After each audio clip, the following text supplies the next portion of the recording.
5 septembre 1922.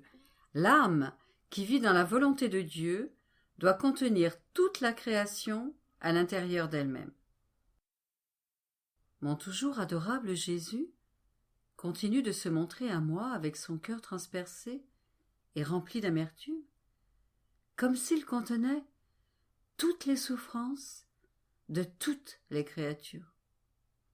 En réalité, ce cœur est non seulement transpercé par les péchés des créatures, mais aussi par les souffrances qu'elles s'infligent, en ne correspondant pas à la grâce.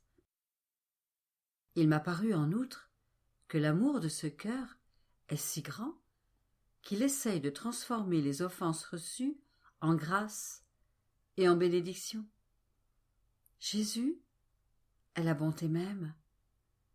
Qui d'autre que lui peut prétendre aimer vraiment les créatures? C'est renversant. Ainsi, son cœur est transpercé par les douleurs de chaque créature. Mais les souffrances qu'il porte sont si nombreuses que les grâces provenant de ce très saint cœur sont transformées en éclairs. Ce qui poussera Jésus à me dire « Ma fille, l'homme est devenu insupportable. Il change mes grâces en éclairs et se dirige tout droit vers une révolution. Il fomente lui-même sa propre destruction et il est rendu au point de mériter que je le frappe. » En disant cela, il me montra les troubles qui éclataient partout. Des villes étaient englouties et des mots nouveaux apparaissaient. Plus tard, il revint, l'air fatigué. Il me demanda de l'aider à souffrir. Prenant appui sur mon cœur pour respirer, il me transmit l'ombre de ses souffrances. Ce n'était qu'une ombre, mais s'il n'était pas resté près de moi pour m'offrir son aide, je ne l'aurais pas supporté. Quelles doivent être les souffrances de ce très saint cœur? Retrouvant son calme, Jésus me dit « Ma fille, première-née de ma volonté, puisque ma volonté englobe tout et que j'en ai fait ta vie, je dois englober tout en toi aussi. Te souviens-tu qu'il y a quelques mois de cela, j'ai fixé une petite roue solaire en toi et qu'avec une règle, j'ai pris des tas de mesures en toi. Puis, une autre petite roue venant du ciel est entrée en toi. Après l'avoir fixée en toi, de nombreux rayons de soleil sont venus la relier à la très sainte Trinité. Tout est resté branché entre toi et nous. Et, à ce moment-là, je ne t'ai pas expliqué ce que j'avais fait.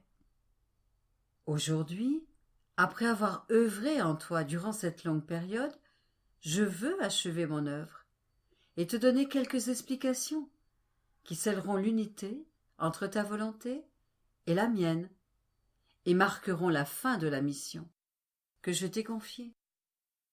Donc, la première petite roue de lumière que j'ai fixée en toi était toute la création. Sortie de la divinité tout amour, lumière et beauté. Ensuite, j'ai utilisé une règle pour mesurer tes dispositions et celles qui te manquaient, afin que je puisse te les fournir pour bien fixer cette petite roue en toute sécurité. La seconde petite roue était la divinité. Elle déposa en toi ce qu'elle avait créé au ciel et le fixa en toi afin de garantir les justes relations que la création doit avoir avec elle. Maintenant, sache que j'ai enfermé la création en toi. Je veux que ce qui a été fait au ciel prenne forme sur terre, mais dans notre propre volonté, et que cela nous revienne avec l'amour, la lumière et la beauté que nous lui avons données. Voilà pourquoi je t'ai marqué de toutes les morts et de toutes les souffrances de chaque créature et de toutes les créatures ensemble, afin que je puisse trouver toute la création en toi. Et puisque l'accès au ciel est toujours ouvert entre toi et nous, tu apporteras la création sur nos genoux, comme si elle sortait de toi, c'est-à-dire comme un enfant conçu en toi par notre volonté et déposé à nos pieds. Ce sont là nos droits que nous faisons valoir. Tout ce que nous voulons, c'est que nous revienne ce qui vient de nous. Il est vrai que notre volonté, agissant à elle seule, dans une âme, avec la même puissance qu'elle a utilisée pour remplir l'espace qui était vide avant la création, pourrait nous rendre justice et pousser cette création à déposer à nos pieds son sourire triomphant.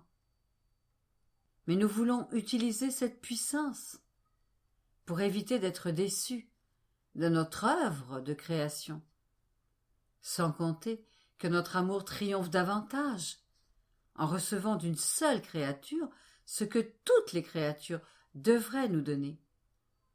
Maintenant que tout est en sécurité en toi, d'autres petites naissances suivront, 10, 20, 100, lesquelles, aimant vivre ainsi dans notre volonté, apporteront la création sur nos genoux.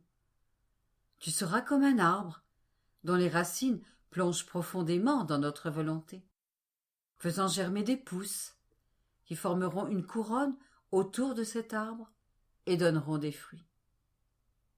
Le vrai bien ne reste jamais isolé, et comme ma volonté est le bien suprême, sa fécondité sera immense. Par conséquent, sois courageuse et attentive en tout.